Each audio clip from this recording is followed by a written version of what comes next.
दोस्तों, इस दुनिया में जितने भी सफल लोग हुए हैं उन सब की एक खासियत अवश्य होती है, उनका फोकस बहुत शार्प होता है। वो अपने काम को लेकर बहुत ज़्यादा फोकस्ड होते हैं। यदि आपको जीवन में बड़े काम करने हैं, बड़े लक्ष्य प्राप्त करने हैं, बड़ी सफलता प्राप्त करनी है, तो आपके अंदर भी ये गुण कूट कूट के भरा होना चाहिए। आज के वीडियो में हम यही जानने का प्रयास करेंगे कि इस फोकस को कैसे बढ़ाया जाए।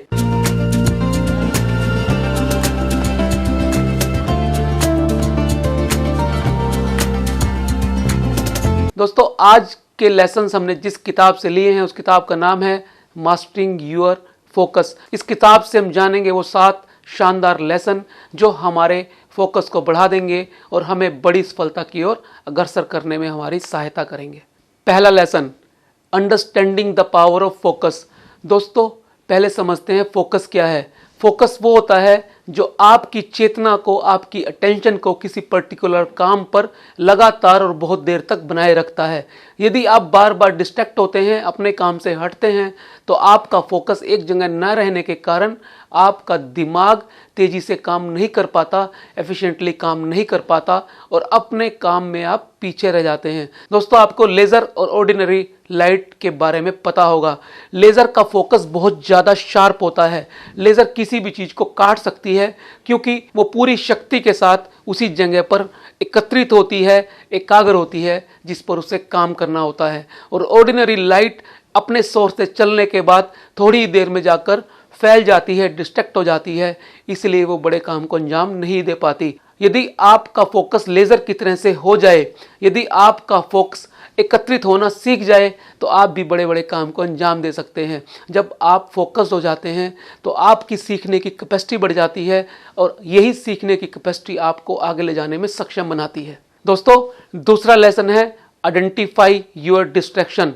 दोस्तों, फोकस के रास्ते में सबसे बड़ा शत्रु है डिस्ट्रैक्शंस, यानी वो चीज़ें जो आपको अपने लक्ष्य से हटाने का काम करती हैं, जो आपको एक जगह फोकस नहीं होने देती। आज के डिजिटल युग में सबसे बड़ी डिस्ट्रैक्शंस है आपका फ़ोन। जब आपके फ़ोन पर, मोबाइल पर नोटिफिकेशन आती हैं, चाहे वो ईमेल के लिए हो या सोशल मीडिया से हो, तब आप एकदम डिस्ट्रैक्ट हो जाते हैं। और इसके अलावा फोकस में सबसे बड़ी बाधा है आपके कोलीग्स जो आपका बहुत सारा समय खराब करते हैं। यदि आप इन सारे डिस्ट्रैक्शन से बच जाएं तो आपका फोकस भी लेज़र की तरह से बन सकता है।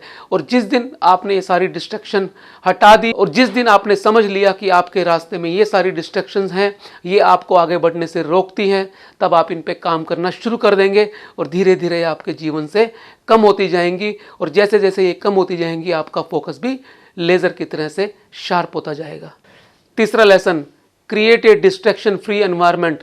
दोस्तों, जब आपने समझ लिया कि आपके लिए कौन कौन सी डिस्ट्रैक्शंस बाधा का काम करती हैं, तब बारी है एक ऐसा एनवायरनमेंट बनाने की जहां पर कोई डिस्ट्रैक्शन हो ही ना।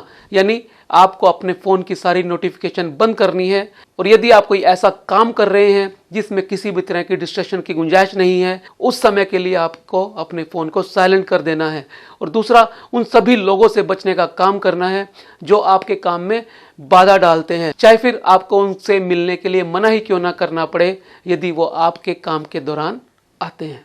चौथा लेसन, सेट क्लियर गोल्स। दोस्तों, जब आपने अपने एनवायरनमेंट को भी डिस्ट्रैक्शन फ्री बना लिया, अब बारी है एक क्लियर गोल बनाने की। जिस व्यक्ति के जीवन में क्लियर लक्ष्य नहीं होता, उसे पता नहीं होता कि उसे कहाँ पहुँचना है, वो वहाँ कभी नहीं पहुँच पाता। तो इसलिए आपको क्लियर गोल बनाना है और स्मार्ट गोल बनाना है। यहाँ पर स्मार्ट का अर्थ है S for specific, M for measurable, A for achievable, R for relevant and T for time bound. दोस्तों, आपका गोल ऐसा होना चाहिए जो स्पेसिफिक हो, जो ये बताता हो कि आपको यहाँ पर पहुँचना है। आपका गोल ऐसा होना चाहिए जो मेजरेबल हो, जिसको आप माप सकें।